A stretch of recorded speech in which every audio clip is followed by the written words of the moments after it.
On 24th February 1965, a Kenyan politician was driving home with his 18th-month daughter in his Saab automobile. On his arrival at his home in Parklands, Westland, Nairobi, Pinto was shot at close range. At the age of 38, Pinto's life was cut short, making it the first political assassination in Kenyan soil. Pio Gama Pinto, the first Kenyan politician to be assassinated post-independence. For me, it was just a historical story, but what I found out was just shocking. Wacha kumjua, by then kwanza kitu inaitwa kaseti nilikuwa hata sisomi, ya nini inanisaidia nini? Radio nilikuwa sisikia tu, ya nini itanifaa nini? It was not just an ordinary political assassination, but a historical puzzle that the Kenyan government had failed to fix. Report as a masterpiece that will detail Kenya's dark past regarding historical injustices and human rights violations.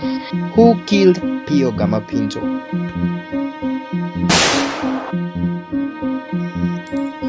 Like and subscribe.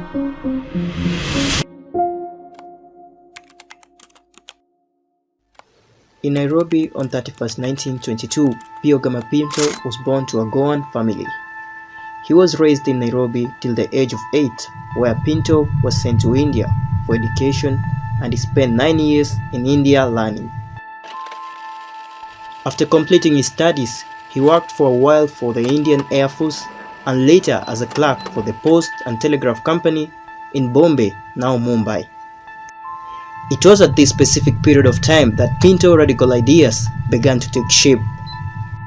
In 1947, he participated in a large-scale worker strike in Bombay.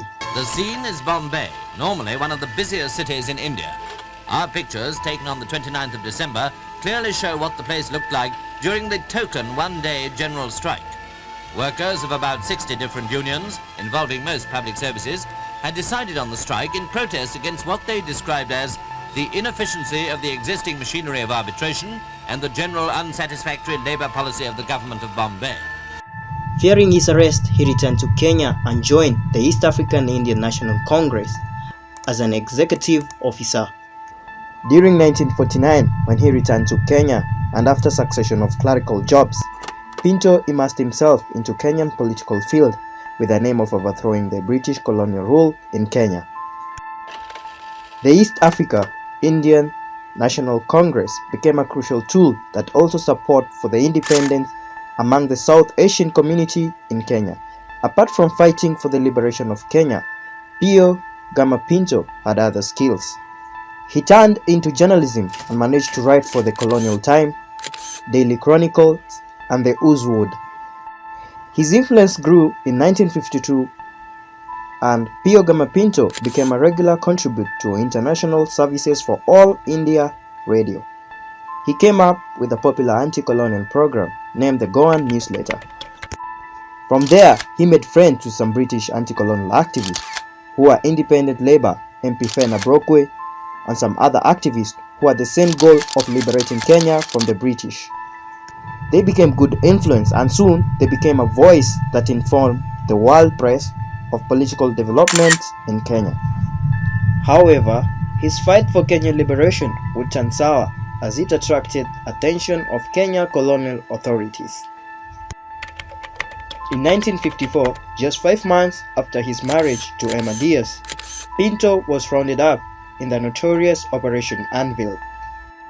He got arrested and he spent 4 years in detention at the Manda Island. When he was finally set up free from detention, Kenya was on the verge of winning the war against the British colonizers. Lancaster House has staged many colonial conferences, but this was the first one with picturesque touches. Headdresses with lion's mane cloaks indicate the importance of the tribal leaders.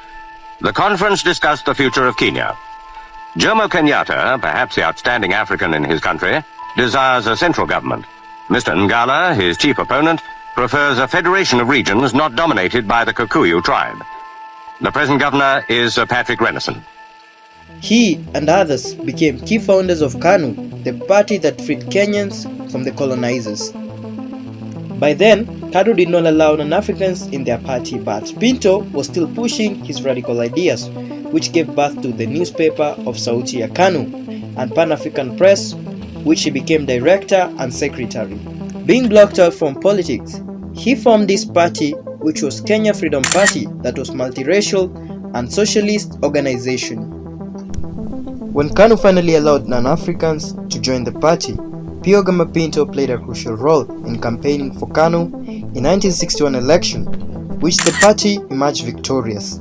Kenya finally was free from the British colonial rule when it attained independence in 12 December 1963.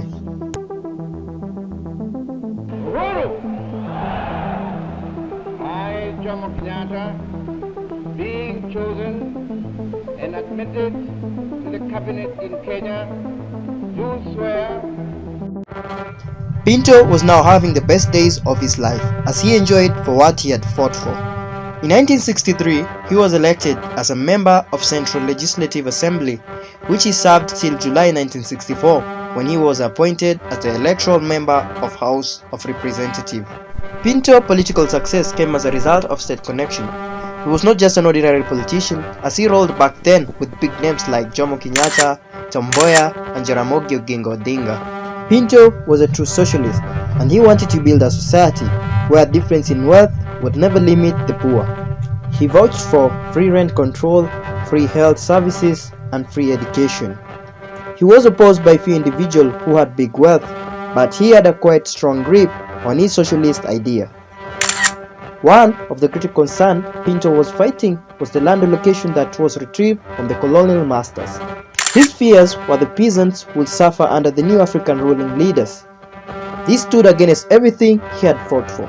Some believed that perhaps this was one of the reasons why his life was taken away at an early age.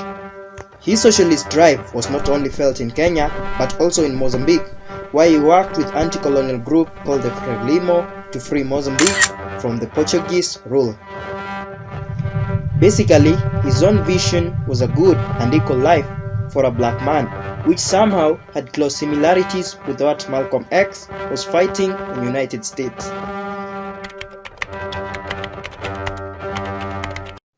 There is an old adage that states that betrayal often comes from within, or rather from your close circle. Harambee! Harambee! Na madaraka yetu na uhuru wetu wa wananchi na nchi yetu ya Kenya tukufu. It did not take long right after independence for the government to turn its back on its own citizens. They did not honor freedom fighters, they forgot their duty to ensure social justice. And even it's alleged that prominent individuals in the government grabbed public land for their selfish interests, while many freedom fighters who had fought for Kenyans did not have enough to live on. Pinto made it clear that the struggle against imperialism involved struggle against colonialism as well as class struggle. One of his infamous quotes had just become reality when he said, "If, when we get independence, we only have black Lord Delemeas instead of white Lord Delemeas, we'll have achieved very little." Ideologically, Pinto was not only a threat to Kenya's political ruling class, but also to the neo-imperialist hell-bent ideas of directing Kenya in a capitalistic way. 2 weeks before his life was cut short, Pinto had been tipped that there was a plot to murder him alongside with Bildad Kagia, J.D. Kali, due to their secret anti-government activities. It was so absurd because back then, Pinto had fought for Kenyatta release while he was in detention. Could it be that friends had become foes? On 24th February 1965, Pinto was driving with his eldest daughter, Linda Gama Pinto, to his home in Westlands near Parklands neighborhood in Nairobi. When he reached at his gate, assassins who were waiting for him at his home shot Pio Gama Pinto at close range.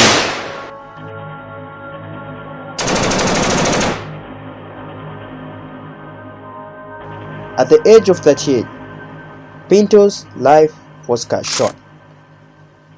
What was clear is that Pinto assassination was not an ordinary one. Through the smokescreen, it appears that it was calculated and orchestrated. All pointing fingers were accusing Jomo Kenyatta and his government.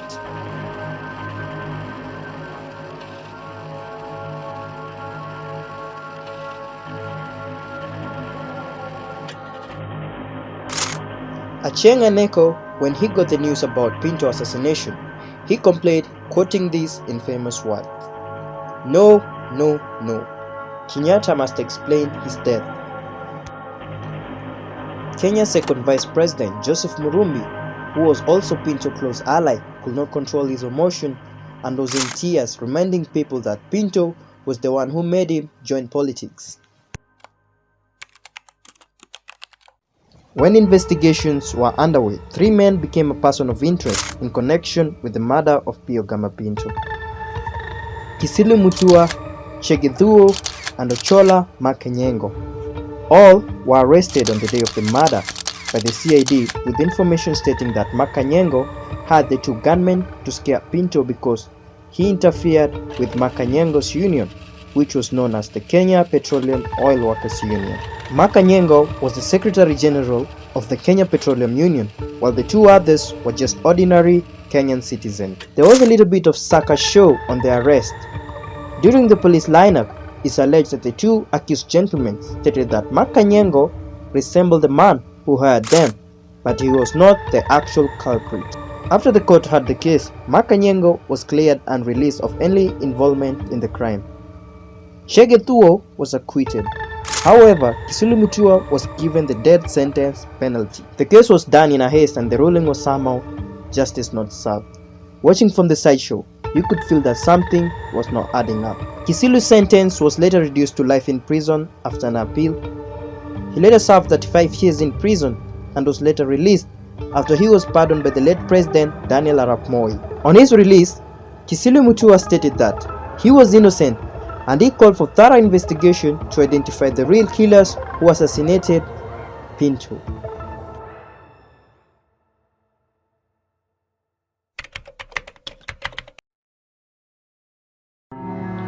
When Kenya was rocked by post-election violence in 2007 to 2008, a new commission was formed to seek justice for human rights violations that happened in Kenya between 12 December 1963 to 2008. Basically, the statements we'll be collecting relate to human rights violations, forced disappearances, gross human rights abuses that touch on unexplained murders, tortures, disappearances, and sexual violations that have remained unrecorded from the 12th of December 1963 to the 20th of February 2008. Basically, to 2008, to wit that we are for the first time giving Kenyans a chance to speak out about these violations. The commission was called the Truth and Justice Reconciliation Commission of Kenya.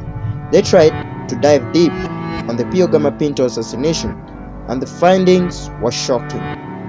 As the country awaits the unveiling of the Truth, Justice and Reconciliation Commission report on gross human rights violations and other historical injustices in Kenya, concern is rising over the office of the president's alleged reluctance to receive the report. The duty to receive the report is a legal and statutory obligation. It cannot be a ceremonial duty. The purpose of the president receiving the report is so that he can facilitate it to be published and disseminated to Kenyans. Mr. Kenyatta's failure to receive the report is illegal and may constitute grounds for his impeachment. TJRC CEO Tom Shavangi, however, says his commission is ready to present the report to the president as soon as he jets back from the United Kingdom. Shavangi, who spoke to KTN via phone, described the report as a masterpiece that will detail Kenya's dark past regarding historical injustices and human rights violations. The commission that has been dogged by controversies during its term led the inquiry into gross human rights violations and other historical injustices in Kenya between 12th December 1963 and 28th February 2008, when the National Accord was signed. The final report on Pio Gama Pinto were: the commission found that the assassination of Pio Gama Pinto was motivated by ideological difference that were at the heart of the global Cold War but also mirrored in domestic politics. The commission also found that on the conviction of Kisilu Mutua, they did little to clarify the motive behind the Pinto assassination. They also agreed with the finding of Justice Ainsley that the case had some unfinished aspect on who were involved.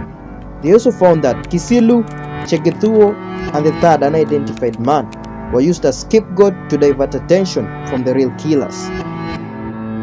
They also found out that there was sufficient circumstantial evidence, including the failure by the government to uncover the truth of who was responsible of killing Pio Gama Pinto. These are some of the archival photos of Pinto's funeral. His legacy lives on. His legacy lives in all the struggles. The legacy lives today in Gen Z who are saying, we want freedom, we want justice. For more than 60 years, Pinto assassination has been a historical puzzle that the Kenyan government has failed to solve.